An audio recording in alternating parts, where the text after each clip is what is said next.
Ratusan pahlawan olahraga Kabupaten Pali, Sumatera Selatan berjuang dengan penuh semangat yang berkobar dalam ajang event olahraga di tingkat provinsi di Bumi Sriwijaya yang diadakan di Kabupaten Musi Banyu Asin pada tanggal 18 Oktober hingga 1 November 2025. Meskipun dalam keterbatasan persiapan namun menorehkan prestasi cukup membanggakan.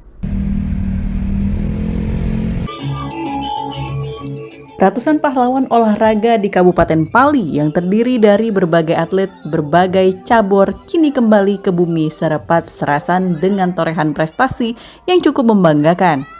Kontingen Pali mampu mengharumkan nama Kabupaten Pali di ajang kompetisi olahraga yang bergengsi di Sumatera Selatan.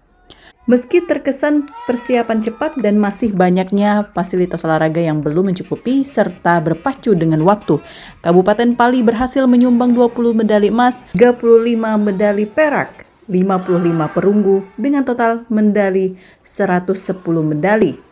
Sebuah prestasi yang cukup membanggakan. Wakil Bupati Pali, Iwan Tuaji, mengatakan pemerintah Pali akan memberikan bonus pada atlet yang mendapatkan medali, serta kedepannya akan dilakukan pembinaan lebih lanjut terkhususnya atlet lokal. Selain itu, pemerintah Pali ke depan akan berencana membangun GOR melalui dana CSR dari perusahaan-perusahaan yang ada di Kabupaten Pali. Kami, pemerintah daerah, saya mewakili Bapak Bupati mengucapkan terima kasih dan penghargaan setinggi-tingginya bagi atlet olahraga Kabupaten Pali yang telah berjuang di Porprov yang ada di Sekayu.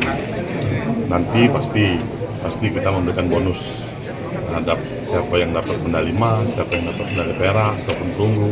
Tapi bukan itu, tapi bahwasanya pemerintah daerah akan hadir untuk membantu bagaimana atlet nanti bisa berprestasi di tingkat yang lebih hebat lagi, atau di nasional atau di mana. Jadi jelas perintah Bapak Bupati terhadap Ketua Umum KONI Kabupaten Pali untuk menjaring atlet berprestasi itu asli lokal daripada Kabupaten Pali yang kita cintai. Oke, untuk fasilitas olahraga sendiri di Pali sendiri sudah apa? Doa kebaya 2026 Pertamina kasih CSR kita untuk bangun GOR.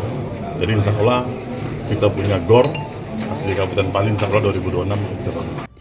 Saat ini Kabupaten Pali berhasil menduduki peringkat ke-11, namun dengan semangat dan dukungan ke depannya dapat diharapkan lagi bisa meraih prestasi yang lebih membanggakan lagi.